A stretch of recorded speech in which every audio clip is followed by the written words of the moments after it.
enfatiza la importancia de la conciencia y la preparación espiritual en tiempos difíciles, utilizando ejemplos bíblicos como Noé y la mujer de Lot. Destaca que, antes del diluvio, las personas estaban más enfocadas en sus asuntos cotidianos que en las advertencias divinas, lo que llevó a su destrucción.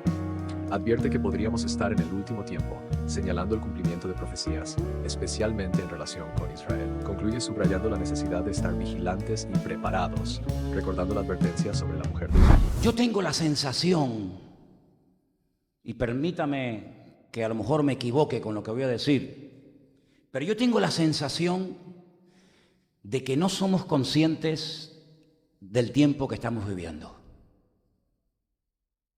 El otro día hablaba con alguien acerca de Noé, personaje del cual hablamos el jueves. ¿Se acuerdan? Hablamos de Noé. ¿Y de quién era el otro? Abraham, un hombre que el Señor le habló y lo preparó y lo instruyó para vivir encerrado. Y a otro lo preparó y le habló para vivir con las puertas de su tienda abiertas, ¿no? Y dice la Biblia que días antes del diluvio, yo no sé exactamente cuánta gente murió en el diluvio. No sé si fueron 20.000, 30.000, 50.000, o cientos de miles, o tal vez millones. No sé qué población podía haber en ese momento a nivel mundial. Pero lo que sí sabemos es que todo lo que no estaba dentro del arca pereció. Animales, personas, en fin, plantas, etc. Y dice el Señor Jesucristo, son palabras de Él, que días antes del diluvio, ¿sí?, horas antes de que se produjera la catástrofe universal más grande que jamás ha conocido el planeta Tierra, esa fue la más grande, ¿eh? La segunda catástrofe más grande del planeta Tierra fue el famoso tsunami, este tsunami donde murieron miles y miles de personas hace unos cuantos años atrás. Dice que días antes del diluvio la gente se casaba. Cuando tú te casas con un hombre o con una mujer es porque supuestamente quieres compartir tu vida con él o con ella. No te casas pensando que mañana vas a morir, sino generalmente cuando te casas ya ha habido unos planes, unas familias que se han conocido, hay unos sueños que pretendes que se realicen. Bueno, pues dice la Biblia que días antes del diluvio la gente se casaba, compraban, viajaban, bebían, se daban en casamiento, es decir, hacían planes de futuro. Pero ¿cómo puede ser que con la que va a caer, que dentro de 72 horas, o 24, o 15 o 18 horas, todo esto que vemos, nuestras casas, nuestra ropa, nuestros animales, etcétera, incluso nuestras vidas, si no entramos en el arca podemos perderla? ¿Cómo es posible que la gente no fuera consciente de que en menos de unas pocas horas todo iba a pasar y todo iba a ser destruido? Y no es que no tuvieran información, porque algunos pueden estar pensando, bueno, es que no sabían nada. El que sabía era Noé, y sus hijos, y sus esposas, y su esposa. No es cierto, eso no es verdad. La Biblia nos enseña por otros textos que la gente estaba bien informada. Que Noé no solamente se dedicó durante 120 años de su vida a construir un barco gigantesco, sino que él le dijo a la gente por qué estaba haciendo aquello. ¿Quién le había dicho que construyera aquel barco? En medio del desierto, dicho sea de paso. Dice que fue pregonero de justicia. Luego, miles de personas sabían que iba a llover. ¿Cuándo? No lo sabían, eso es verdad. Pero lo que está bien claro es que simplemente el hecho de ver a una serie de personas durante años y años y años construyendo un barco con el trabajo que tuvieron que tener aquella gente, era ya un botón de muestra de que algo va a pasar. Y ellos sabían lo que iba a pasar. Pues dice que no entendieron, esa frase a mí me impacta muchísimo cuando la leo en Mateo 24, dice que no entendieron hasta que comenzó a llover. Claro, ya era demasiado tarde. Ya era demasiado tarde.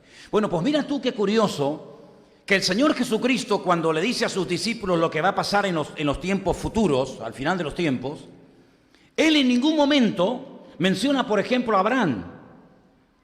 Él no menciona, por ejemplo, a Moisés. Él no menciona, por ejemplo, a David, sino que menciona, cuando habla de las cosas escatológicas, de las cosas del futuro, a dos personajes del Antiguo Testamento, un hombre y una mujer. ¿Sabéis, verdad? Dice que los tiempos finales serán como los días de Noé. Noé está en el Antiguo Testamento. Noé realmente no es un nombre. Noé realmente es un adjetivo. de bondadoso, de buena persona, de amable, etcétera, ¿verdad? Y la otra persona que menciona es la mujer de Lot. Dice, acordaos de la mujer de Lot. Así que, hermanas casadas, no se pongan celosas si su marido de vez en cuando piensa en la mujer de Lot. Porque la Biblia dice que tenemos que recordar y acordarnos de la mujer de Lot. Lo que le pasó a esa mujer por hacer algo prohibido, nunca tenemos que olvidarlo, ¿vale? Yo tengo la sensación que no somos conscientes, como la generación de los tiempos de Noé, de que este mundo que vemos, de que ese coche que tanto cuidas, esa casa que tanto amas, esos muebles que con tanto sacrificio has comprado y todas las cosas que rodean la vida normal de un ser humano, en cualquier momento todo salta por los aires. Pero vivimos como si nada va a ocurrir. Vivimos como que, bueno, sí, Señor tiene que venir, los terremotos se tienen que producir, las naciones se tienen que levantar la una contra la otra, etcétera, etcétera. Pero, como me dijo una vez un hermano hace muchos años, eso seguramente no lo veremos nosotros. Eso será para dentro de 400, 500 o 600 años. Pero yo no tengo esa sensación, ¿saben? Yo no tengo la sensación de que habrán 50 o 200 o 1000 generaciones de creyentes después de nosotros. Yo no tengo esa sensación. Me gustaría tenerla, pero no la tengo. Y es que si ustedes han prestado atención al primer versículo que se leía esta tarde, hay una frase que cuando yo la leí me llamó la atención. Porque Juan dice, en la lectura estaba, les recuerdo, en primera de Juan 2, a partir del verso 7, hermanos, no, perdón, a partir del 18, perdón, hijitos, ya es el último tiempo. Pero vamos a ver, ¿cómo que es el último tiempo? ¿Cuándo se escribió esto? Estas palabras, esta carta, escrita por Juan, ¿cuándo se escribió? Bueno, los comentaristas no se ponen de acuerdo. Algunos dicen que fue entre el 85 y el 95 después de Cristo. Sí, hay una discrepancia, ¿no?, en cuanto a la fecha exacta, pero bueno, da igual. Entre el 85 y el año 95 después de Cristo, primer siglo de la era cristiana, Juan escribió esas palabras. Y él dice, hace 2000 años, ya es el último tiempo. Una de dos. O no entendemos lo que significa la frase el último tiempo, o Juan se equivocó. Miren, esto es muy fácil de entender. Juan no se equivocó. Lo que ocurre es que nosotros en este momento no sabemos cuánto tiempo queda. Por lo tanto, en este momento, para nosotros, este es, ahora mismo, el último tiempo. Para los hermanos del siglo I, con las matanzas, con las persecuciones, con todo lo que les hacían a los cristianos del siglo I, ellos creían que estaban ya viviendo en los últimos tiempos. Porque quiero aportar un dato muy importante a todo esto. Juan no murió de muerte natural, no murió como mártir, sino murió, digamos, de muerte natural. Todos los demás murieron como mártires. Y lo más probable es que todos los discípulos, la gente más cercana a Cristo en aquellos tiempos, no vieron, muchos de ellos, la destrucción del templo de Jerusalén, porque fue en el año 70 después de Cristo.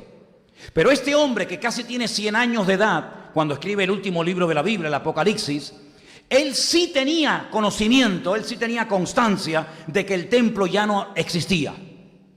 De que Tito, hijo del emperador Vespasiano, que después llegaría a ser también el emperador de Roma, llegó a Jerusalén y la destruyó completamente. Destruyó fundamentalmente el templo, no toda la ciudad. Por lo tanto, él consideraba que le había tocado vivir en el último tiempo. Además, no se olviden que él había escuchado una palabra un tanto extraña del Señor cuando Pedro es confrontado con el Señor en el mar de Galilea, ¿se acuerdan? Juan capítulo 21, y el Señor le dice, ¿me amas? Y él le responde, sí, Señor, tú sabes que te amo, etcétera, etcétera. Y al final le dice, sígueme. Pedro se queda un momento mirando a Juan y le dice al Señor, Señor, ¿y este? ¿Y este? ¿No le dices nada? Y el Señor le dijo, tú sígueme a mí, porque yo quiero que él quede hasta que yo venga. Si Cristo no ha venido, ¿quiere decir que Juan todavía está entre nosotros? ¿No murió? Hay que entender muchas veces esas expresiones para no inventarnos cosas extrañas ni pensar cosas que no son correctas, sino que el Señor lo que le está revelando de una forma profética es que Él vería la venida del Mesías. ¿Y cuándo la vio? En la isla de Patmos, cuando recibe las revelaciones, cuando recibe aquellos sueños, aquellas visiones del libro del Apocalipsis, que gracias al Señor lo tenemos en nuestra Biblia, que es un libro realmente extraordinario y que hay que leer ahora más que nunca. Él vio cómo venía el Señor. Y Él vio a los que se salvaban, y Él vio a los que se condenaban, y Él vio la cara y el rostro del anticristo. Él la vio, y Él sabía cómo se llamaba, y Él sabía quién era la gran ramera, y Él sabía quién era el falso profeta, y Él vio, ¿verdad?, la batalla de Armagedón, y cómo los sellos, y las copas, y las trompetas, y todo aquello se cumplía. Él lo vio. Por lo tanto, aquello es lo que significaba: yo quiero que Él quede hasta que yo venga. Pero cuando Él dice, ya estamos en el último tiempo, Juan y todos los cristianos de aquella época siempre creyeron que ellos verían el retorno inminente del Señor Jesucristo. Incluso el apóstol Pablo, cuando dice y escribe, primero resucitarán los muertos en Cristo y luego nosotros, los que vivimos, los que hemos quedado hasta la venida del Señor. Claro, porque ellos vivían con esa expectativa. Date cuenta que durante siglos, más de 300 y pico de años, los cristianos no se saludaban con el saludo habitual y nuestro de hoy en día, de hola hermano, Dios te bendiga, sino era el famoso Maranatha, palabra griega que hacía referencia al retorno, a la venida inminente del Mesías, ¿no? Era una expectativa constante y permanente. Por eso Pablo decía, no es tiempo ni de comprar, ni es tiempo de meterse en hipoteca, ni meterse en rollo, porque el Señor viene pronto. Incluso en aquellos tiempos los famosos tesalonicenses se ponían túnicas blancas y se iban a los montes esperando que el Señor viniera en cualquier momento. Y cuando veían aquellas matanzas y aquellas persecuciones, algunos creían que no habían formado parte del arrebatamiento de la iglesia. Y Pablo les escribe una carta y dice, hermano, no os conturbéis ni por carta ni por espíritu como si fuera nuestra, en el sentido de que el día del Señor vendrá como ladrón en la noche, ¿verdad? Y le da instrucciones acerca de que todavía no ha venido, pero ellos vivían con la expectativa de que en cualquier momento el Señor vendría. Bueno, pues si nosotros escribiéramos una carta hoy que formara parte de una supuesta Biblia que se está escribiendo, que no va a ser así, simplemente un ejemplo, pues también pondríamos que nosotros en el momento de escribir dicha carta estamos en el último tiempo. Evidentemente no era el último tiempo. Desde que Juan escribió eso en el siglo I han pasado 20 siglos más después de él. Por lo tanto, no es que se equivocara, sino que él creía con todo su corazón de que el Señor vendría en su tiempo, en su generación. Además, las cosas que estaban ocurriendo apuntaban a que las cosas se estaban cumpliendo y las profecías estaban cumpliendo de una forma tremenda. Ahora, nosotros jugamos, permítame la expresión, con ventaja. En el sentido de que ellos miraban hacia adelante a una serie de acontecimientos que tenían que cumplirse, pero que no se cumplieron en su generación. Por eso nosotros, y podemos afirmarlo categóricamente, no desde un punto de vista religioso, ni fanático, ni mucho menos, sino de un punto de vista objetivo, nosotros podemos asegurar fehacientemente de que en este momento, somos la generación de creyentes más cerca de la venida del Señor y del cumplimiento de las profecías de la Biblia que ninguna otra generación a lo largo de la historia. Los hermanos de los primeros 3 siglos pasaron persecuciones terribles, pero Cristo no vino en su tiempo. Los hermanos que vivieron durante la Inquisición, ¿saben? Ese periodo terrible de la historia. Inquisición que fue fundada, inventada aquí en suelo español. Y que durante más de 300 años se dedicó a matar a personas, supuestamente en el nombre de Dios. Incluso cogieron barcos y se fueron a México, los españoles, y se fueron a Perú, y se fueron a otras partes del mundo, persiguiendo a los que se habían escapado de sus garras, ¿verdad? Los hermanos de la Inquisición, ¿cómo vivirían? ¿Con qué concepto vivían aquellos creyentes? Pues pensando que estaban en medio de la gran tribulación, pensando que el anticristo estaba persiguiéndolos y quería matarlos a todos y a cada uno de ellos. Además, millones, un dato muy importante es conocerlo, millones de hermanos nuestros murieron sin tener nunca un ejemplar de la Biblia traducida en su propio idioma. Claro, es una ventaja tener toda la Torá, tener todos los profetas, tener todas las cartas de Pablo, tener todas las cartas de Pedro, tener todas las cartas de Juan, tener las cartas de Santiago, tener el Apocalipsis. Hombre, eso es una bendición. Pero muchos hermanos nuestros ni siquiera tuvieron nunca una carta del Nuevo Testamento, hasta que aquel monje sevillano, pues se le ocurrió, gracias al Señor, de escribir la Biblia al castellano por primera vez, el famoso Casidoro de Reina, al que la Inquisición lo puso en la lista negra para acabar con él y se les escapó. Y después, más tarde, otro monje cartujano, sevillano también, pues quiso él, el hombre, hacer una mejor traducción, ¿verdad? Una mejor versión, Cipriano de Valera, y gracias a aquellos hombres que se jugaron la vida, nosotros podemos hoy en día tener la Biblia en nuestras manos. Pero hay señales que tenían que cumplirse que ni en la Segunda ni en la Primera Guerra Mundial vieron. Claro, imagínate nuestros hermanos durante la Segunda Guerra Mundial. ¿Qué pensarían? ¿Que el anticristo estaba ya reinando? Además, como el anticristo, según la Biblia, se tiene que levantar del antiguo territorio que abarcó y dominó durante siglos el Imperio Romano, y este hombre se levantó del corazón de Europa y se le cruzaron los cables y le dio por matar a judíos y mató a millones, ¿verdad? Pues, ¿qué pensarían los hermanos nuestros en 1942, 1944, 1945? Porque ya había empezado la gran tribulación y que el anticristo estaba por allí, ¿verdad? Y que en cualquier momento vendría el Señor. Pues no vino en aquellos tiempos, ni en la Primera ni en la Segunda Guerra Mundial, porque todavía faltaban profecías por cumplirse. Por lo tanto, hasta que no se cumpla todo lo escrito, el Señor no puede venir. ¿Cuántos dicen amén? Por eso dice el apóstol Pedro, y yo quiero que por favor nunca olviden ese texto de la Escritura, que hacemos bien. Además me gusta cómo lo escribió, me encanta el estilo literario que emplea. Dice, hacéis bien en prestar atención a la palabra profética más segura, partiendo de la base de que ninguna profecía de la Escritura es de interpretación privada, ¿verdad? Y dice que es como una antorcha que alumbra en medio de la oscuridad. Entonces es muy importante ver que ni en el siglo I, ni en el siglo IV, ni en el siglo XVIII, ni en el siglo XX pudo venir el Señor. ¿Por qué? Porque había palabras, había profecías que tenían que cumplirse. Pero déjenme que les diga algo. Es que todo lo que tenía que cumplirse, salvo un pequeño detalle, ya todo se ha cumplido. Por lo tanto, nosotros no somos fanáticos religiosos ni catastrofistas cuando decimos que el Señor Jesucristo viene pronto y que las profecías de su segunda venida están a punto de cumplirse, porque todo lo previo, todo lo anterior a que Él pueda venir y que se tenía que cumplir, ya se ha cumplido. Y quiero ponerles algunos ejemplos.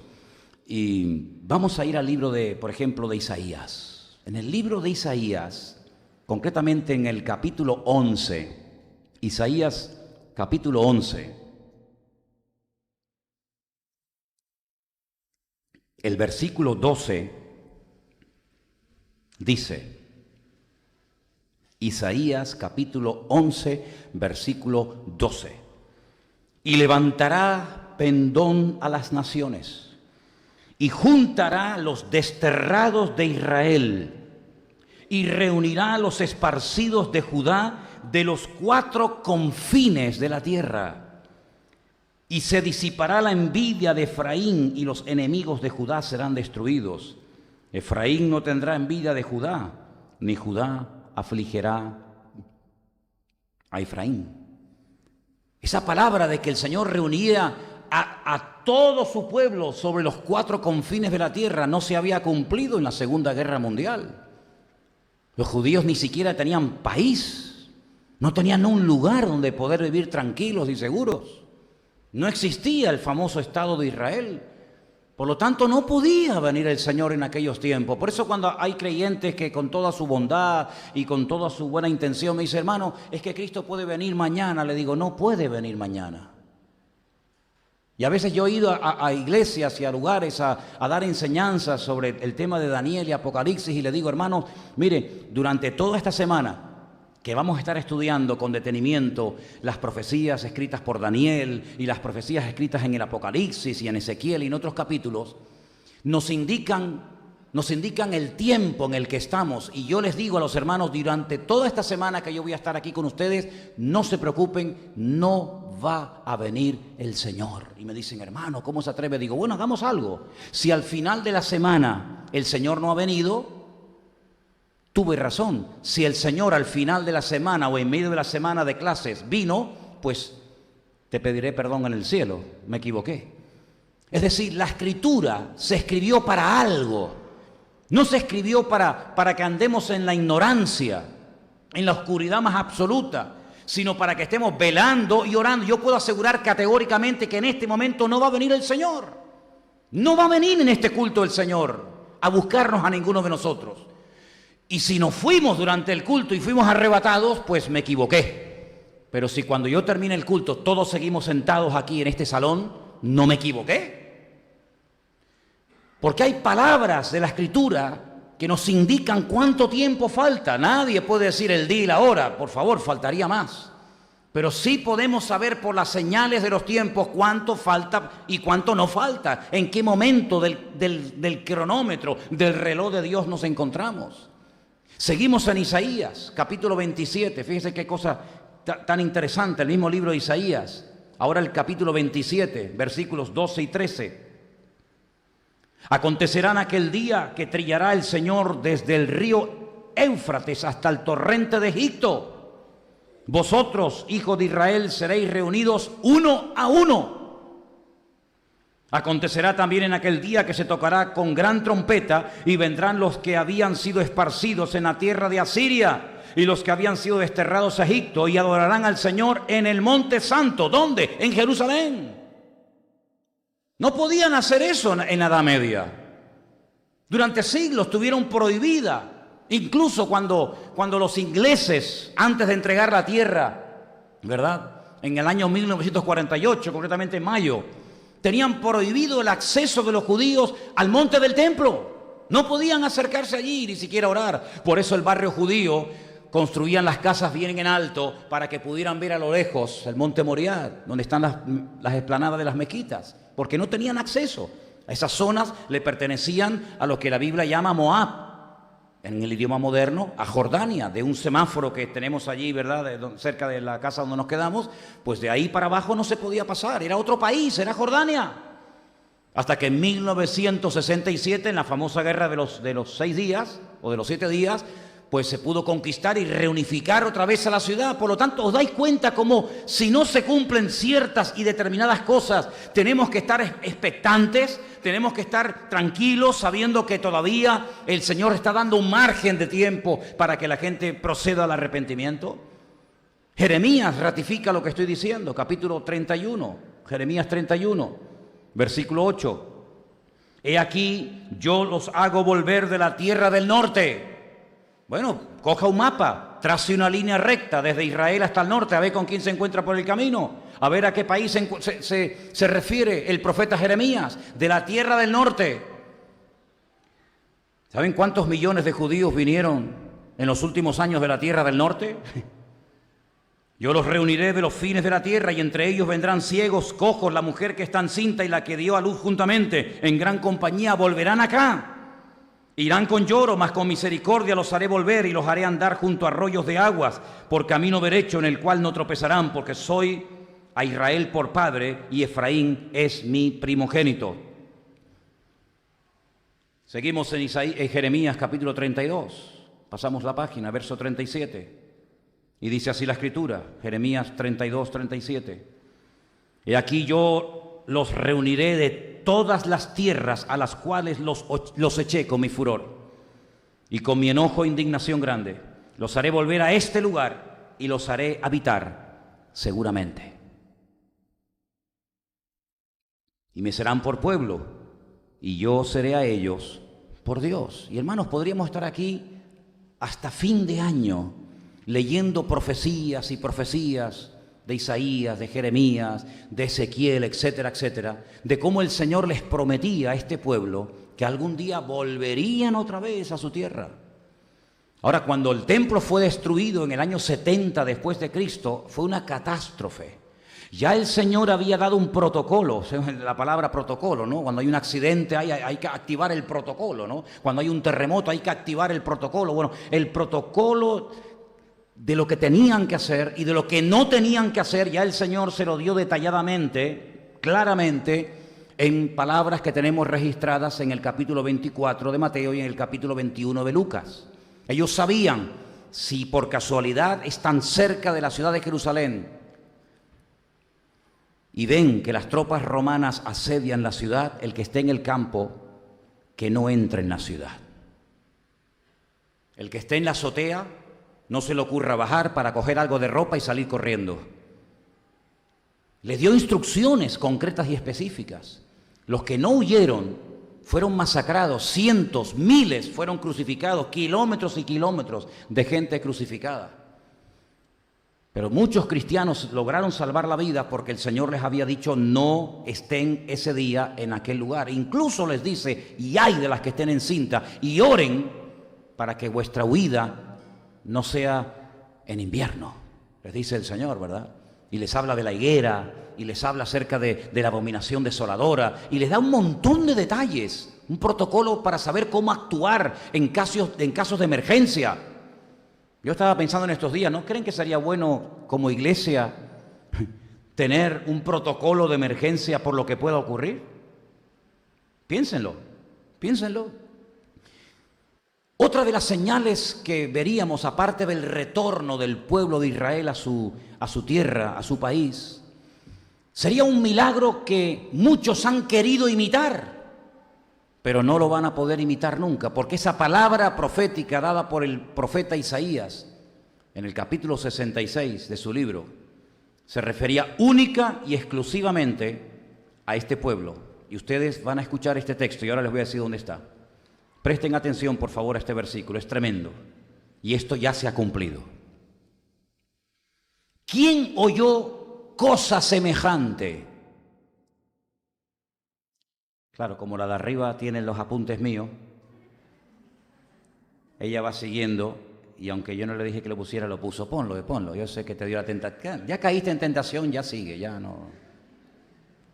¿Quién oyó cosa semejante? ¿Quién vio tal cosa?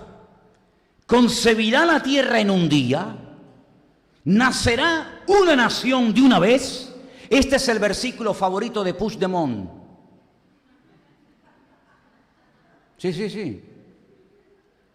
Él tiene muchísimo contacto con Israel. Yo estoy convencido de que este versículo dice, yo creo que la República Catalana nacerá en un día. Pues te equivocaste, mijo.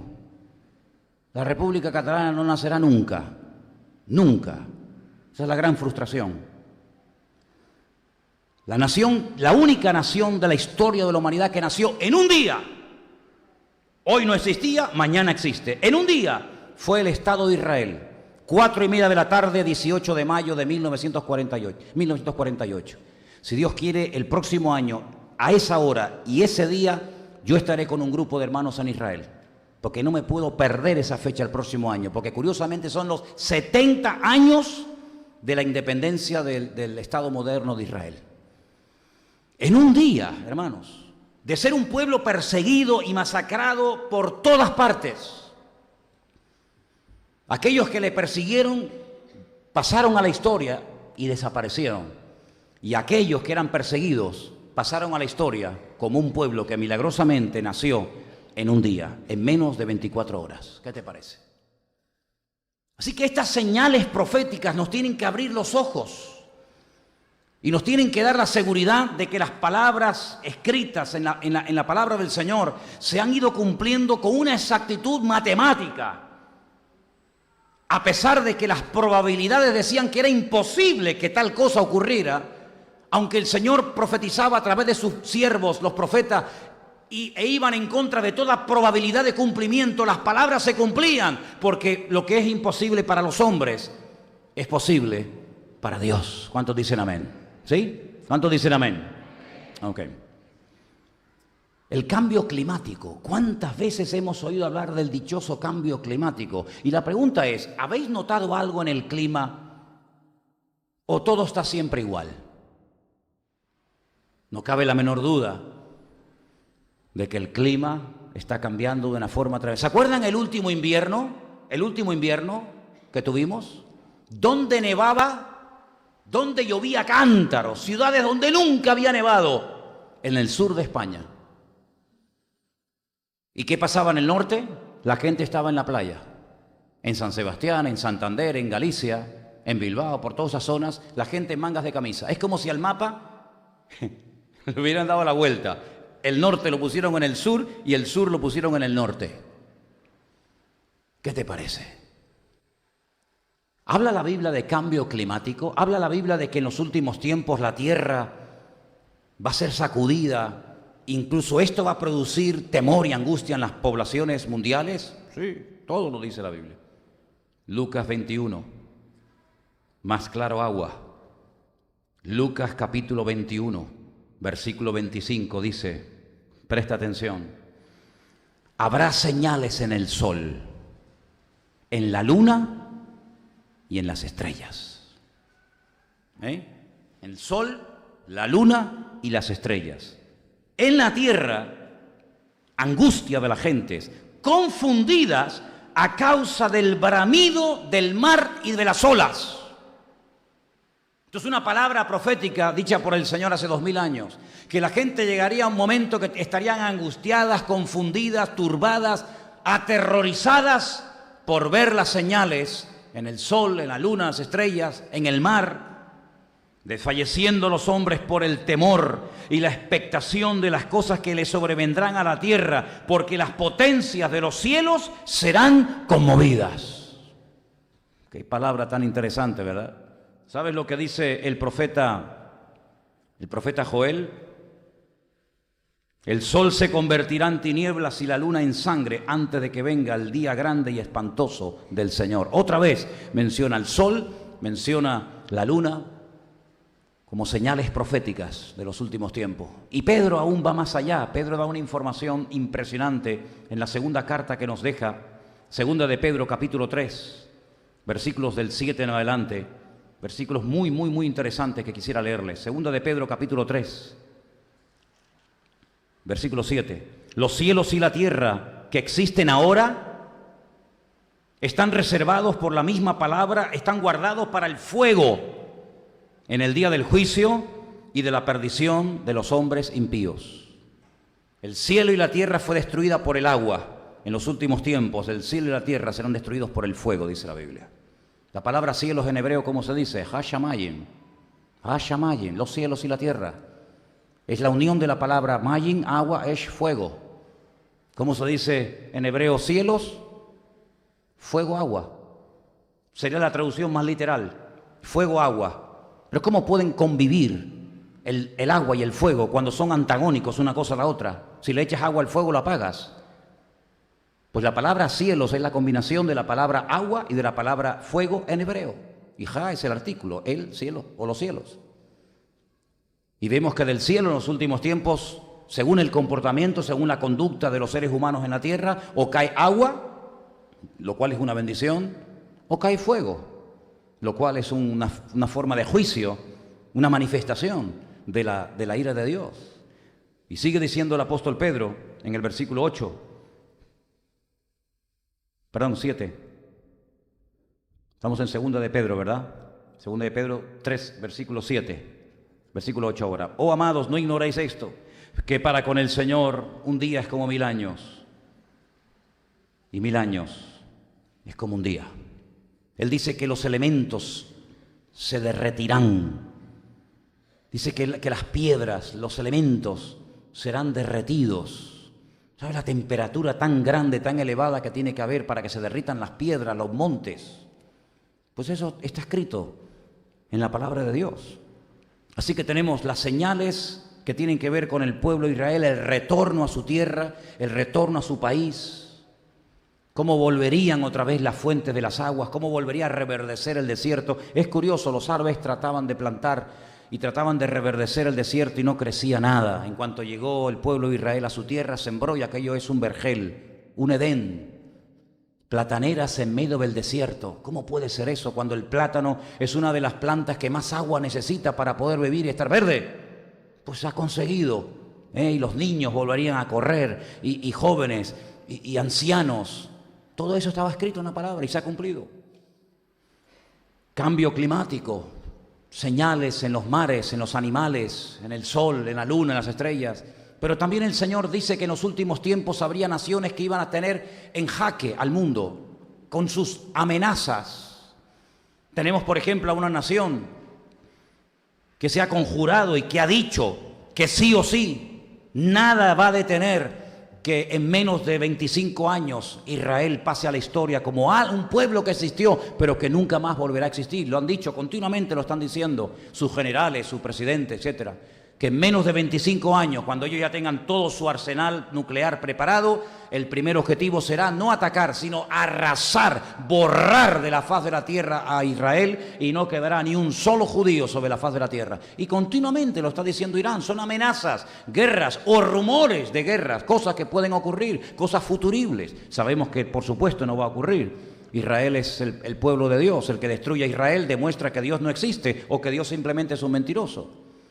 Porque la Biblia dice que jamás contra el pueblo de Dios se levantará un arma forjada y triunfará.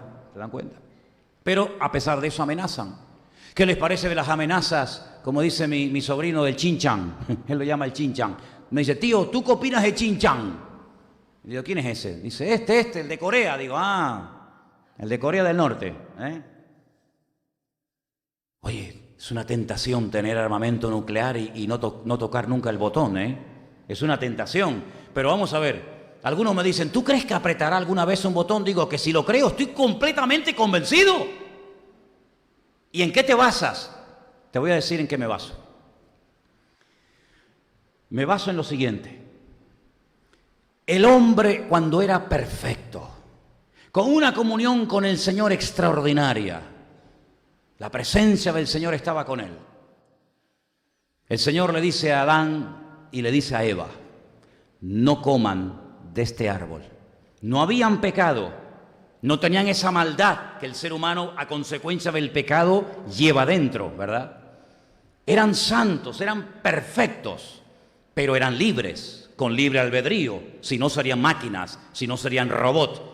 Para ser perfecto tienes que tener la capacidad de hacer lo que te dé la gana, si no, no eres perfecto. Eres un ser programado, imposible de rebelarse contra tu creador o tu diseñador.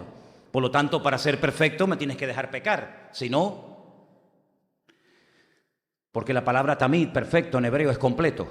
Completo y perfecto se dice igual. Por lo tanto, si quiero ser perfecto o soy completo, me tienes que dar la capacidad de rebelarme contra ti. ¿Estás dispuesto? Y Dios dijo, por supuesto que sí. Y le puso una orden para que el hombre se demostrara a sí mismo lo libre que era. No era una tentación que Dios le puso a Adán y a Eva, ni muchísimo menos. Dios no puede ser tentado por el mal, ni Él tienta a nadie, dice la Escritura. Pero fue una prueba para que te demuestres a ti mismo que te hice perfecto, que tienes capacidad de elegir, de escoger, de abrirte, de cerrarte, de amarme o de odiarme. Y al mismo tiempo es una prueba a ti mismo de lo capaz que eres de hacer el mal cuando te lo propones, o al mismo tiempo te puedes dar cuenta de las grandes maravillas que puedes llegar a hacer si te lo propones, porque todo va incluido en tu creación. Y el hombre, en su perfección más absoluta, ¿pecó o no pecó? Entonces, si un hombre perfecto, que hablaba con Dios, que entendía a Dios, que caminaba con Dios en la más absoluta perfección, llegó a pecar y a tocar y a comer y a probar de lo único que el Señor le dijo que no lo hiciera, como un hombre pecador y caído, ateo, que odia a los cristianos, que odia la Biblia, que odia a todo el mundo, no va a tener la tentación y no va a apretar un día un botón sabiendo que tiene el poder y la capacidad para poder tocarlo? Claro que sí, por supuesto. ¿O es que la Biblia no describe en Zacarías capítulo 14? Léanlo, lean ese capítulo. Es que la Biblia no describe de una forma impresionante cómo muere una persona bajo un ataque nuclear, bajo un ataque de una bomba de hidrógeno, bajo un ataque de un arma química? Por supuesto que lo dice la Biblia. ¿Cómo podía aquella gente 300, 400, 500, 800 años antes de Cristo describir la muerte de una persona que cae bajo digamos, el impacto de un tipo de este armamento? Porque hablaban, dice, inspirados por el Espíritu Santo de Dios. Claro, su lenguaje era un lenguaje limitado, pero al fin y al cabo lo que decían era muy claro, que estando incluso de pie, se iban a consumir. No hay nadie en la Biblia que haya muerto así. El otro día estaba haciendo una lista de todas las formas que la Biblia dice que morirían los impíos. Unos fueron comidos por los perros, otros fueron ahorcados, otros fueron quemados vivos, otros fueron apedreados, otros fueron tirados por un balcón abajo, pero nadie ha muerto con la muerte que describe el profeta Zacarías, que dice que se van como a desmigajar, como a deshacer, dice, y sus lenguas se van a deshacer, y sus ojos en la cuenca de algo increíble. Eso es la forma como muere una persona bajo un ataque bacteriológico, químico o nuclear. Y en los últimos tiempos la Biblia nos enseña que estas amenazas van a pasar de amenazas a hechos puntuales y reales. No te quepa la menor duda. Mikhail Gorbachev, antes de dejar de ser presidente de la Unión Soviética, dijo ya en aquellos años, mira que ha pasado 2 años, en este momento nosotros tenemos 1.200 cabezas nucleares. Mikhail Gorbachev. 1.200 cabezas nucleares. Y cada una de esas cabezas es más potente que las 2 bombas atómicas que los americanos lanzaron durante la Segunda Guerra Mundial sobre Hiroshima y Nagasaki en Japón. Pero no solamente tienen ellos ese armamento nuclear, y los americanos también lo tienen, y Corea del Norte también lo tiene, y Pakistán lo tiene, y Francia lo tiene, y la India lo tiene, y Israel lo tiene, y tantas naciones. 11 veces se ha calculado, los expertos han calculado que el hombre tiene potencial armamentístico hoy en día para destruir el planeta Tierra 11 veces. Albert Einstein decía, si hay una tercera guerra mundial, la cuarta pelearemos con palos y piedras, porque no quedará títere con cabeza. Pero aparte de estas señales, hay 2 palabras que parecen igual, y las estuve analizando y son completamente diferentes. Una es la palabra que aparece en Mateo 24:24, donde dice el Señor, cuidado que no seáis engañados, porque vendrán falsos cristos. En griego es pseudo-cristos. Y la otra palabra, que la emplea solamente Juan, en primera de Juan 2:18, en plural y en singular, en el versículo 22, en el capítulo 4, verso 3, dice anticristos. Anti es una preposición griega. Cristo sabemos lo que es. Es el equivalente a la palabra Mashiach en hebreo, que significa ungido, ¿vale? No es un nombre propio, es un adjetivo, ungido.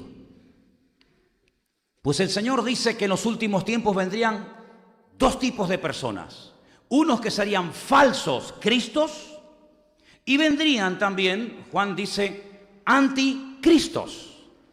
La diferencia, el matiz es muy interesante. El que dice que es Cristo no está negando la existencia de Cristo, no es un ateo, no es como muchos que por ahí dicen, bueno, pero Cristo es un personaje de la mitología, realmente no existió nunca nadie en el mundo que se llamara Jesucristo, Yeshua HaMashiach. Eso es un cuento de ustedes los cristianos, eso es un cuento de la Biblia. No, perdone. Jesucristo fue un personaje histórico, independientemente de lo que tú creas o dejes de creer acerca de su persona y de su obra. Jesucristo es un personaje de la historia como fue Napoleón, Cristóbal Colón o cualquier otro. Estos falsos cristos, estos falsos ungidos, no vienen negando la existencia del Cristo verdadero, sino que vienen usurpando una identidad que no es de ellos. Es decir, hubo un Cristo, pero ahora el Cristo verdadero soy yo.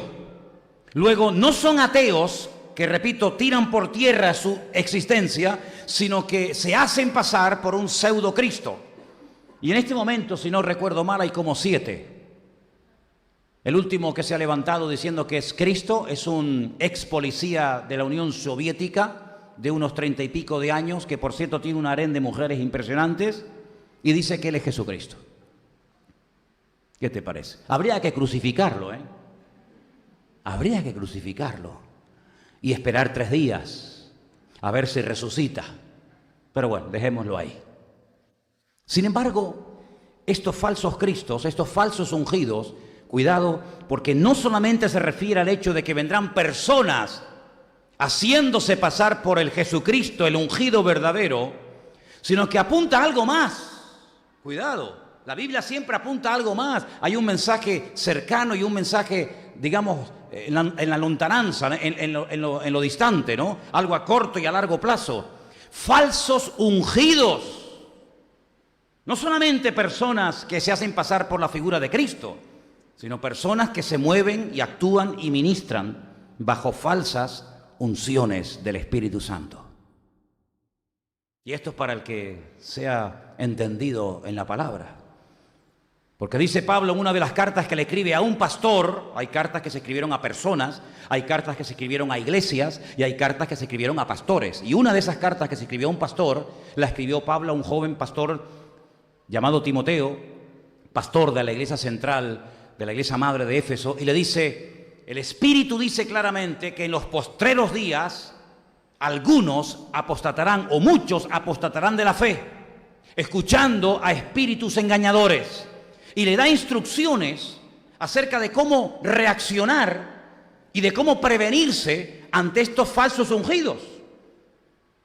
Y una de las cosas que, por ejemplo, le dice Pablo a Timoteo, hay un montón de consejos, es buenísima esa carta, pero una de las cosas que le dice al final es, predica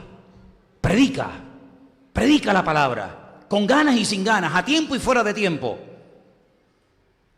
Cumple con tu ministerio, haz obra de evangelista. Dice, porque vendrán tiempos cuando se amontonarán maestros conforme a sus concupiscencias y apartarán de la verdad el oído de muchos. Y por haberse multiplicado la maldad, dice que algunos tendrán comezón, picazón, dice el griego. Tendrán ganas de oír palabras de sana doctrina, pero no será fácil encontrarla, lamentablemente. Y por eso Pablo le insta a Timoteo, tú no te preocupes, si te pones malo, pues toma medidas preventivas para que tu estómago no te traicione y sigue predicando. Y predica por aquí, predica por ahí. Si te critican o te cuestionan o te insultan o te menosprecian porque eres joven, tú pelea la buena batalla, evita las discusiones absurdas y ridículas. Déjate de estar hablando de genealogías y de fábulas interminables. Y tú cumple con tu ministerio, porque Dios no nos ha dado espíritu de temor, sino de poder, de dominio propio. Y lo insta continuamente a que nunca ponga a un lado la prioridad de predicar el Evangelio. Porque una de las formas de poder contrarrestar la mentira es conociendo las Escrituras. ¿Cuántos dicen amén? Claro, hoy en día, ya lo dije una vez, hoy en día en Europa, pues, oye, uno se mueve, fíjate tú, Portugal, España, Francia, Alemania, Italia, Bélgica y tantos países, y uno no tiene que ir cambiando aquí los florines, aquí las libras, aquí las liras, aquí la peseta, aquí no, sino que ya hay como una moneda, ¿no? Hay ya una moneda, ¿verdad? En todas partes es más o menos la misma. Ahora los catalanes tendrán que hacer una con el euro con la cara de Puigdemont y otra con la de Junqueras, ¿no? Pero bueno, no sé si van a imprimirlo. Y en aquellos tiempos había una profesión que era la experto en reconocer monedas falsas. Y una vez le preguntaron a un hombre, dice, ¿y usted que mueve tantas monedas y cambios, francos y liras y pesetas y escudos, ¿cómo es capaz usted de reconocer las monedas falsas? ¿Habrá tenido usted que estudiar? Y dice, mire, yo sinceramente no he estudiado tanto los billetes falsos. Entonces, ¿cómo hace? Dice, lo que nosotros hemos estudiado son los billetes verdaderos. Y conocemos también las características de la moneda verdadera, que en cuanto nos presentan un billete falso, automáticamente lo reconocemos.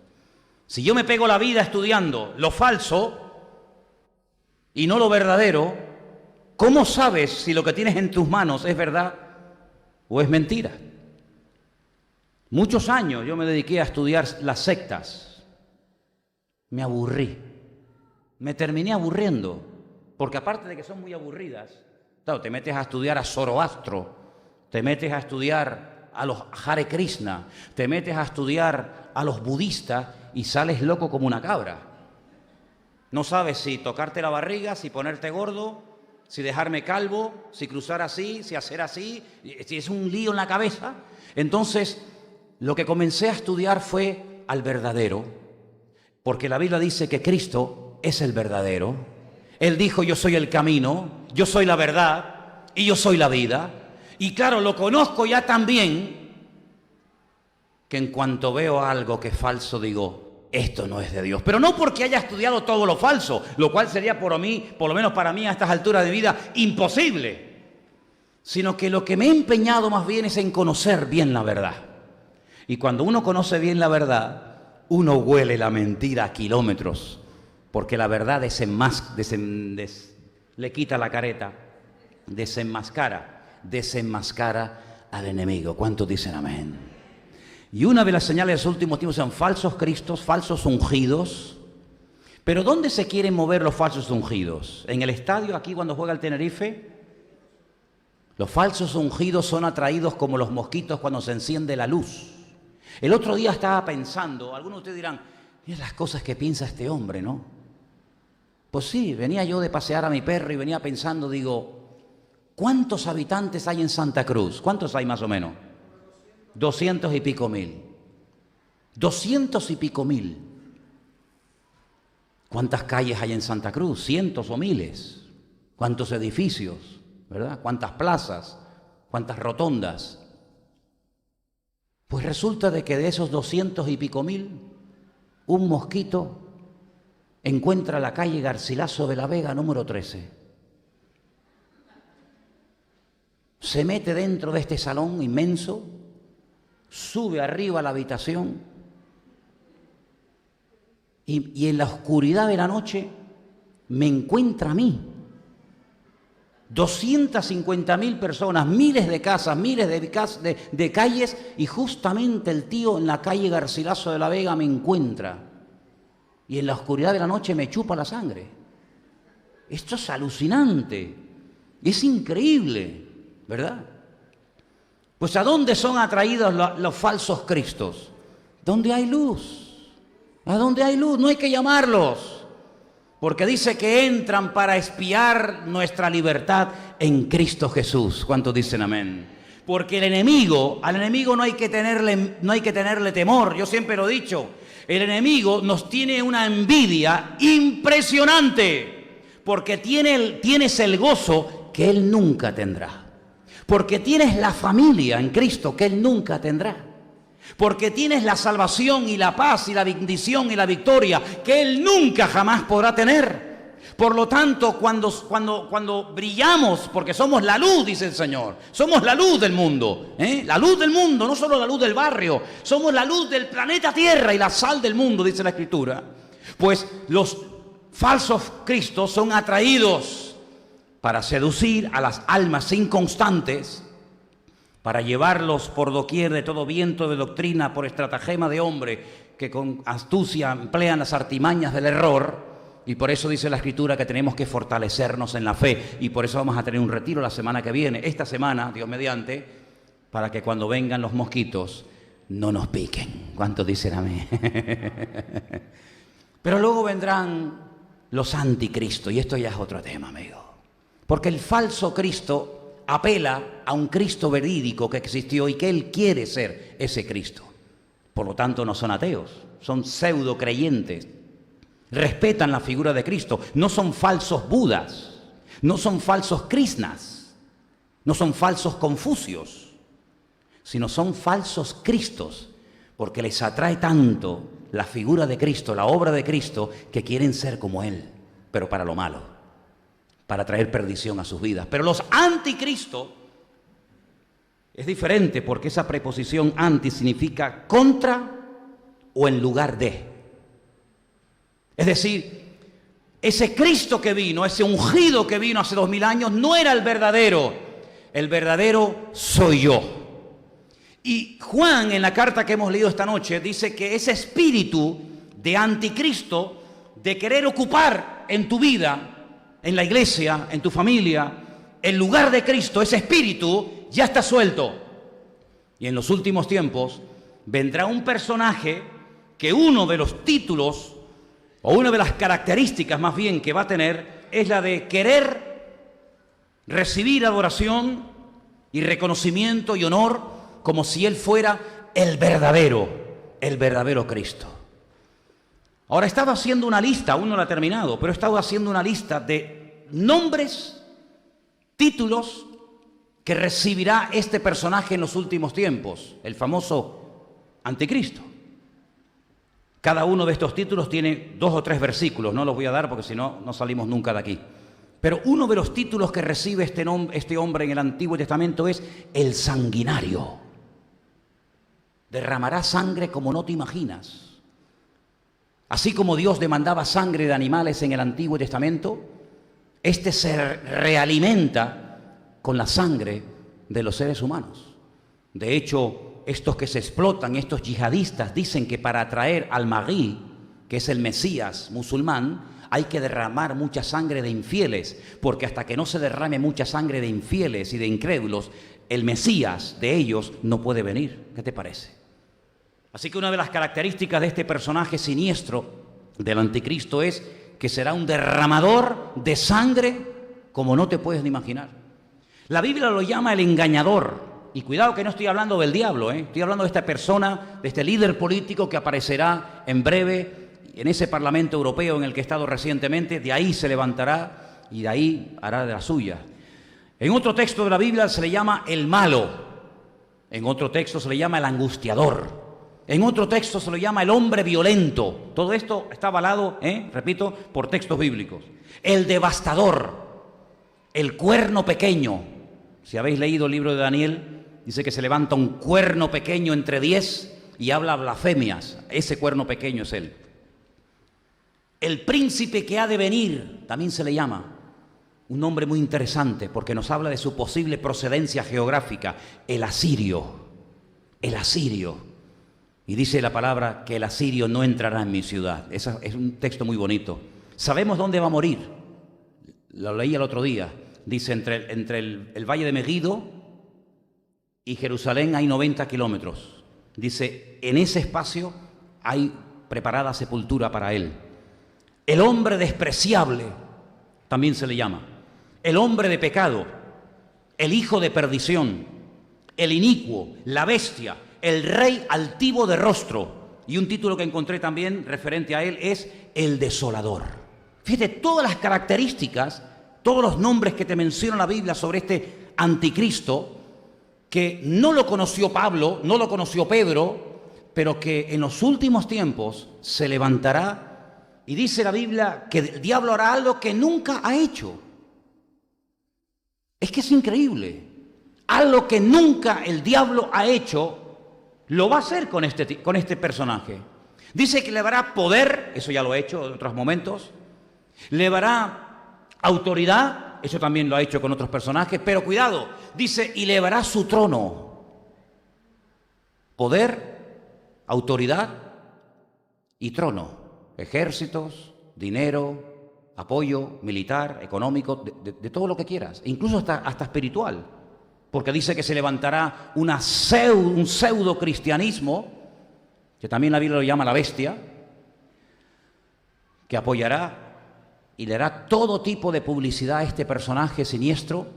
Y cuando yo el otro día estaba allí en la puerta del Parlamento Europeo en Bruselas y miraba aquella estatua enorme de aquella mujer que es Europa, una diosa de la mitología griega, y todo esto, yo decía, todo está dispuesto, todo está preparado para que este personaje se levante en cualquier momento y comience a ofrecer, porque el eslogan, ustedes saben que todos los partidos, cuando hay una campaña política, incluso los campos de fútbol, los equipos de fútbol, siempre usan como un eslogan, ¿no? El eslogan del Tenerife este año, ¿cuál es? Nos dejaremos el alma. Ese es el eslogan. Miren, vayan ahí al estadio, ponen, nos dejaremos el alma. Digo, pues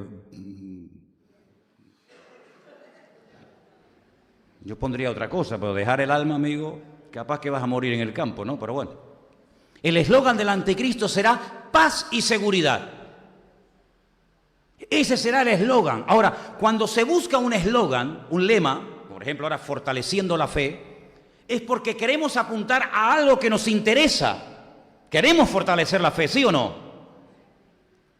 Juntos podemos, ¿no? Hay unos por ahí que dicen eso, ¿no? Pero ¿saben qué? ¿Cómo se le ocurre a este personaje en los últimos tiempos venir al mundo, a las naciones de la tierra, a ofrecer paz y seguridad? Por una sencilla razón, porque los últimos tiempos se van a caracterizar por una ausencia total de paz y de seguridad. Claro, aquí en Canarias todavía dormimos con las ventanas abiertas y a veces se nos olvidan las llaves en la puerta, pero aquí hay hermanos de otros países que pueden asegurar de que la forma como todavía se vive en Canarias, esto ya pasó a la historia en muchas naciones donde se vivía 1000 veces mejor que aquí vivimos hoy en día nosotros. Porque lo que es la inseguridad, el temor, el miedo, el que alguien me está siguiendo y ese por qué me está mirando, y rejas, y perros, y cadenas, y alambradas, eso es lo cotidiano, eso es lo normal en muchas naciones hermanas nuestras, ¿sí o no? Pues en los últimos tiempos habrá una inseguridad tan grande, un nerviosismo, un temor, una falta de paz, y este hombre viene a cubrir una carencia. Este hombre viene a ofrecer lo que todo el mundo quiere, pero no saben cómo conseguir. ¿Cómo podemos vivir en paz? ¿Cómo podemos estar seguros? Nadie lo sabe. Y a veces los problemas en las naciones lo que hacen es que descubren, no cubren, sino descubren el poco nivel o la escasa capacidad de liderazgo de nuestros políticos, ¿sí o no? Y este hombre vendrá y le irá bien durante un tiempo. Y dice la Biblia que este espíritu ya está suelto. Y hermanos, estamos viendo cómo estamos pasando de una etapa a otra. Alguien dijo, volar en avión hoy en día no es lo mismo que volar en avión antes del atentado de las Torres Gemelas en el 2001 en Estados Unidos. ¿Se acuerdan ustedes? Yo me acuerdo ir volando en el avión y pedir el pasillo para ir todo el rato viendo la cabina donde iban los pilotos. ¿Se acuerdan ustedes de aquello? Que se veían todos los botones, que me daban ganas de ir y hacer así, ¿no? Un montón de botones y de luces, y los pilotos estaban con la puerta abierta, la azafata llegaba, le daba un cafecito, le daba algo. Hoy en día las cabinas de los pilotos están blindadas, puertas de hierro, que ahí no entra ni una mosca. Ahí no creo que entre el mosquito que me picó a mí la otra noche. Ahí no creo, oye, contra el avión a 20.000 metros de altura, vamos, tiene un GPS aquí el bicho ese, algo alucinante, ¿no? ¿Verdad? ¿Cómo ha cambiado todo, no? El otro día llegué al aeropuerto y yo pensaba que me iban a desnudar. Yo digo, ya. Los zapatos, los calcetines, la chaqueta. Y digo, mire, como me siga pidiendo cosas, esto vamos a entrar en un conflicto bélico, ¿eh? Todo pitaba, todo pitaba. Yo digo, pues yo no tengo nada. No, pues usted lleva algo. Digo, ¿pero dónde lo llevo? Me pasaba pi. Digo, ¿lleva usted algo dentro? Digo, no. ¿Lleva algún trasplante? Digo, no. Pues pita, pi. Quítese los zapatos. Pi. Ya lo aburrí tanto al segurita que dijo, venga, pa. Lo iba a dejar sin pilas, al aparato lo iba a dejar sin pilas. Las iba a descargar. Las cosas han cambiado. Y antes, hasta no hace mucho tiempo, los líderes del mundo, los reyes, los políticos, tenían sus brujos y sus santeros a los cuales le consultaban, ¿verdad? El Puigdemont, su esposa es una bruja, ¿no sabíais eso? La esposa de Puigdemont es una bruja, es de Rumanía. Marcela, se llama como tú. Consulta los espíritus, consulta las cartas del tarot. Sí, todo el mundo sabe. Bueno, ya no está en Barcelona, ya se fue. Se fue. Listos son. Pero fíjate qué curioso. Hoy en día es el mundo espiritual el que está buscando personas que estén dispuestas. Ya el diablo está buscando a quién puede utilizar, porque sabe que queda poco tiempo y porque sabe también, y esto es lo que más tristeza me produce, que muchos cristianos están durmiendo la siesta. Hay una frase que no es mía, pero la apunté, ahora si quieres la puedes poner. No me sorprende la maldad de los malos, sino la indiferencia de los buenos. No me digan que no es buena esa frase, ¿eh? No sé cómo no se me ocurrió a mí. No me sorprende la maldad de los malos, sino la indiferencia de los buenos. Y es que, queridos hermanos, vuelvo a repetir y ya voy terminando, que tengo la sensación de que no somos conscientes del tiempo en el que nos ha tocado vivir. Yo solamente quiero hacer esta pregunta. No es para condenarte ni para que nos sintamos mal, porque probablemente, fíjate lo que te voy a decir, si hubiéramos vivido en la época de Noé y no hubiéramos sido Noé, sino hubiéramos sido un vecino de Noé, alguien que vivía cerca de Noé, ¿nos hubiéramos salvado nosotros? ¿Hubiéramos entrado al arca con nuestra esposa y con nuestros hijos? Yo sé que es una hipótesis, es simplemente un ejemplo, ¿verdad? Pero si hubiéramos escuchado a aquel hombre predicando día tras día, año tras año en las calles, prepárense, que este barco que estoy construyendo de más de 300 metros de largo, no es que no tengo otra cosa que hacer en la vida, sino que esta es la obra que Dios me ha dicho a mí que desempeñe en toda mi vida. Ya para mí no hay vacaciones, ya para mí no hay sueños personales, para mí y para mi familia, esta es la máxima prioridad, prepararnos para lo que viene. Hubiéramos nosotros entrado al arca con Noé, con Sem, con Cam, con Jafet, con sus esposas y con la esposa de Noé, ¿hubiéramos entrado? Lo dejo ahí en punto suspensivo. Si hubiéramos vivido en Sodoma y Gomorra, que nuestras ciudades no se diferencian mucho de Sodoma y Gomorra, hubiéramos salido nosotros corriendo aquella noche cuando ángeles de Dios fueron a tocar a la puerta del justo Lot y lo sacaron antes de destruir las ciudades, ¿hubiéramos huido también nosotros o hubiéramos perecido por el juicio en Sodoma y Gomorra?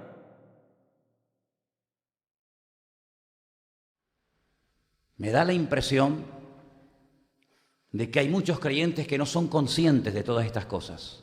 Imagínate por un momento que mañana te mandan una carta o te llaman de tu banco.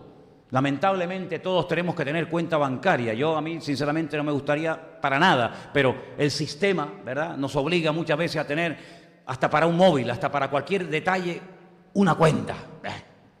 Imagínate que mañana te llaman y te dicen, usted ha sido seleccionado por ser un buen cliente. Siempre te dicen lo mismo. A mí a veces hace años me llamaban de bancos, me decían, le vamos a conceder un crédito por ser un buen cliente nuestro. Y yo le digo, ¿ustedes quiénes son? Y me decían el nombre del banco. Digo, pues si yo no sé ni dónde están ustedes. Yo en mi vida he sido cliente de ustedes. Pero imagínate que tu banco, con el que tú pagas las facturas del teléfono, de la hipoteca o recibes tu paga mensualmente, imagínate que te llaman y te digan, le hemos seleccionado, tenemos un nuevo producto revolucionario que le va a hacer la vida más fácil y más cómoda. Y además va a ser dentro de unos años lo que todo el mundo va a tener que utilizar. Y usted va a la oficina y le informan y le dicen, mire, ¿cuántas veces usted ha ido a lo mejor a comprar algo y resulta que no llevaba el carnet de identidad, no llevaba la tarjeta de crédito, o va al médico y se le olvidó la cartilla de la Seguridad Social, o a la farmacia y no le quieren atender porque no se acuerda del número ni llevó la cartilla, o capaz que usted quiso ir a volar y perdió no sé qué? Tenemos un producto revolucionario. A partir de ahora usted olvídese de perder nada. Todos sus datos, sus cuentas bancarias, sus vacunas, sus compromisos, su dinero, todo, absolutamente todo. Usted simplemente lo que tiene que hacer es dejarse poner una pequeña cosita aquí, un pellizquito, que ni se va a notar. Bueno, tal vez por eso se han puesto tan de moda las tiendas de tatuajes. Claro, cuando tú ves a una persona con un tatuaje así en la espalda, ¿cuántos picotazos? Yo me quejo del mosquito que me encontró la otra noche. Pero para hacerte un tatuaje, yo gracias a Dios no tengo ninguno, ni pienso hacerme ninguno, no me estoy metiendo, yo no sé ni quién tiene aquí tatuaje, ni me interesa. Yo no me lo hice porque yo me convertí muy joven, ¿vale? Y yo leí en la Biblia que Dios prohíbe eso, por lo tanto yo no lo hice. Si no hubiera conocido al Señor, a lo mejor me hubiera tatuado la cabeza, vete tú a saber, no lo sé. Pero cuando una persona tiene un tatuaje inmenso, esa persona ha tenido que recibir miles de picaduras, de puntos, para que ese dibujo, esa figura salga, así de claro. Bueno, pues, ¿qué más da? Una picadita y usted lleva ahí, mire, lleva su número de seguridad social, su carnet de identidad, su pasaporte. Usted cuando va a la gasolinera nada más tiene que hacer así, pasar la mano, pum, ya se lo descuenta en el teléfono. Y además otra cosa, a partir de ahora, para comprar, para vender cualquier transferencia bancaria, cualquier operación que usted haga, ya mire, ni el chip digamos del DNI, sino que todo lo lleva usted encima, como los perros. Primero empiezan por los perros, después terminan con los animales. Siempre ha sido así, siempre ha sido así. Ya los animales llevan su chip, nadie protesta. Si se pierde, saben dónde vive el dueño, si está vacunado, si no está vacunado, etcétera, etcétera. Yo estoy plenamente convencido que muchos no son conscientes de que toda esta tecnología ya está en vanguardia y es muy atractiva y muy práctica. Es que el diablo se lo monta muy bien, permítame la expresión. Es que el diablo no es un imbécil. El diablo sabe cómo vender sus productos envenenados. El diablo no te va a venir diciendo, mira, toma, esto es cianuro, bébetelo. sino que el diablo sabe perfectamente cómo presentar sus ofertas. Una vez le preguntaron a una persona, ¿cómo es posible que ese hombre que dice mentira, toda la noche la gente vaya a escucharlo? Y ustedes que están allí y cuentan verdades, no va nadie. Y alguien le dijo, lo que pasa es que aquel hombre que cuenta mentiras las cuenta como si fueran verdades. Y ustedes las verdades las cuentan con tan poca gracia y con tan poco entusiasmo que parece que están contando mentiras. El diablo sabe perfectamente cómo vender sus productos. El diablo sabe perfectamente. Por eso, queridos hermanos, lo que tenemos que hacer es fortalecernos en la fe, agarrarnos a las promesas del Señor, mirarle a Él, porque la Biblia dice, y a mí esto es algo que me sacude por dentro. Yo me siento aludido con esto, que el amor de muchos se enfriará en los últimos tiempos. Bueno, yo digo, no, yo no soy de esos. Pues bueno, el que piensa estar firme, mire que no caiga. No hay un versículo que también dice eso. Hay una iglesia en peso, una iglesia entera, porque dentro de una iglesia no todo el mundo siempre está igual. Hay gente que está más, unos mejor, otros peor, unos más animados, unos más santos, unos más fríos, unos más pasotas, unos más cerca del Señor, otros más lejos, hay de todo. Pero en la Biblia hay un ejemplo de una iglesia en peso. Cuidado, una iglesia que cuenta la historia secular que llegó a tener más de 300.000 almas allí. La iglesia de Éfeso era un pedazo de iglesia alucinante en el siglo I. Empezó con un pequeño grupo de 12 personas que no se aclaraba mucho de lo que creían o dejaban de creer, y por poco tienen que cerrar el grandioso y magnífico, imponente templo de la diosa Diana o Artemisa, que adoraba todo Asia Menor. Cuidado, una iglesia espectacular. Allí pasó los últimos días de su vida María, la madre de Jesús, junto con Juan, que la recogió en su casa.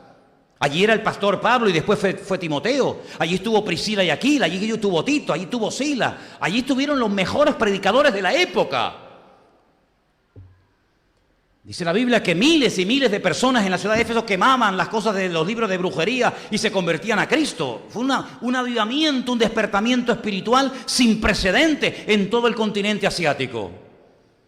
Y antes de que terminara el primer siglo, cuando Pedro recibe un mensaje del Señor para esa iglesia, Apocalipsis capítulo 2, les dice cosas muy bonitas. Ya me gustaría a mí que me la dijera el Señor. Habéis trabajado, habéis sufrido, habéis tenido paciencia, gloria a Dios, que Dios ve lo bueno que hacemos, ¿sí o no? Habéis probado a los que se dicen ser apóstoles y los habéis hallado mentirosos. ¿Qué cosa? ¿Cómo probaban en aquellos tiempos los apóstoles? ¿Cómo sabían si eran falsos ungidos, falsos cristos, verdaderos apóstoles o falsos? Bueno, un día hablaremos de eso. Pero añade algo terrorífico para la iglesia. Pero tengo contra ti que has dejado tu primer amor. Y no había pasado ni 100 años. En 100 años, desde que Cristo murió, resucitó y ascendió, ya había una iglesia entera, que era la de Éfeso, que se enfrió. Era humo. Aquí un día hubo una hoguera, pero ya no hay nada. En un siglo, en menos de un siglo, la iglesia gigantesca y maravillosa Bueno, fíjate cómo era esa iglesia, que de ahí salieron personas y abrieron la Odisea, Esmirna, Pérgamo, Sardis. Una iglesia madre, una iglesia que producía iglesias, que producía obreros, una iglesia imponente. Se enfrió. Si eso les pasó a nuestros hermanos de Éfeso en el siglo I, ¿cómo no te va a pasar a ti? ¿Cómo no nos va a pasar a todos y a cada uno de nosotros? Ante estas amenazas de guerras y rumores de guerras, ante estos posibles ataques de guerras nucleares o no, ante esta maldad que cada vez va en aumento, mira, observa los libros de lo que le enseñan a tus hijos en la escuela. Vas a flipar, te vas a quedar asustada, donde ya lo bueno es malo y lo malo ya es bueno, donde ya ni siquiera puedes tomar a veces autoridad, porque hasta puedes terminar en la cárcel por querer educar bajo principios y bajo un mínimo de moral a tus hijos. Ten cuidado, porque hasta te pueden denunciar. Es alucinante a lo que hemos llegado, ¿verdad? Queridos hermanos, yo quiero que seamos conscientes de los tiempos que estamos viviendo. No estamos en los tiempos de la Inquisición, gracias a Dios. No estamos en los tiempos de la Primera ni la Segunda Guerra Mundial, gracias a Dios. No estamos en los tiempos de los emperadores romanos que machacaban a los cristianos y los quemaban y los torturaban hasta la muerte, gracias a Dios. Pero estamos viviendo en unos tiempos, dice la Biblia, peligrosos. porque es un tiempo donde uno se puede relajar. Hoy no tengo ganas de ir al culto, voy el próximo domingo. La Biblia, no sé dónde la puse, bueno, ya mañana la leeré. Orar no oro mucho, pero bueno, no, el Señor sabe todo. En paz me acostaré así, eso suma vivir confiado. Amén. Hasta mañana, Señor. Es un cristianismo light, es un cristianismo peligroso porque nadie se mete contigo. Te ignoran. Te ignoran. Cuando nos persiguen, nos unimos, buscamos de Dios, no nos queda más remedio. Cuando no nos hacen caso y nos ignoran, puede ser que nos relajemos y nos confiemos diciendo, bueno, todo está bien, tengo trabajo, poquito dinero, pero al fin y al cabo tengo una entradita. Hermanos, vivimos tiempos muy peligrosos donde la comodidad, lo que llamamos confort, palabra que no está ni en la Biblia, me llama la atención, a veces nos anestesia y nos hace creer que porque estamos, entre comillas, prosperados, quiere decir que Dios está con nosotros. Y yo les leía el jueves aquí un texto de una persona que va a hacer su propia voluntad, le va a dar lugar a la soberbia y al orgullo, y va a ser el hombre más próspero de todos los que han vivido en el planeta Tierra, y no es por la bendición de Dios. Por lo tanto, lean la palabra, escudriñen las Escrituras, dediquen tiempo a estar a solas con el Señor, lean lo que dice la palabra, observen, escuchen, disciernan lo que se está palpando en el aire. Todo esto que está ocurriendo, todo esto es la sombra de lo que en el mundo espiritual está ocurriendo. ¿Cuántas veces yo les he dicho que lo natural es un reflejo de lo espiritual? Por lo tanto, hermanos, dice la Biblia, y termino, es hora de despertar del sueño. Sería una tragedia tener que aprender a base de palos a estas alturas de la vida, ¿verdad? Cuando durante tantos años se nos ha predicado la palabra, sería una pena tener que ahora recurrir y acercarnos al Señor porque las cosas se han puesto un poquito cuesta arriba. Aprendamos a las buenas, que es el sistema que Dios tiene para nuestras vidas. ¿Cuántos dicen amén? Oramos, hermanos. Cierra tus ojos ahí donde estás, por favor. Ahí donde estás. Mira. Dile al Señor, abre mis ojos, Señor, abre mis ojos. Abre mis ojos porque a veces no me entero de lo que está ocurriendo, porque estoy demasiado entretenido en otros asuntos que me distraen de lo principal que eres tú. Yo quiero que le pidamos esta noche al Señor, Señor, sacude mi vida, Padre. Sacúdeme, Señor. Zarandéame. Jesús le dijo una vez a un discípulo suyo, Satanás os va a zarandear como al trigo.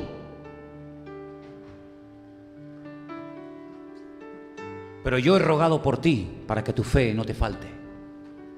Fíjate cómo el Señor sabía que sus discípulos iban a ser zarandeados y la única y mejor manera de aguantar el movimiento, la prueba, era preparándose en oración.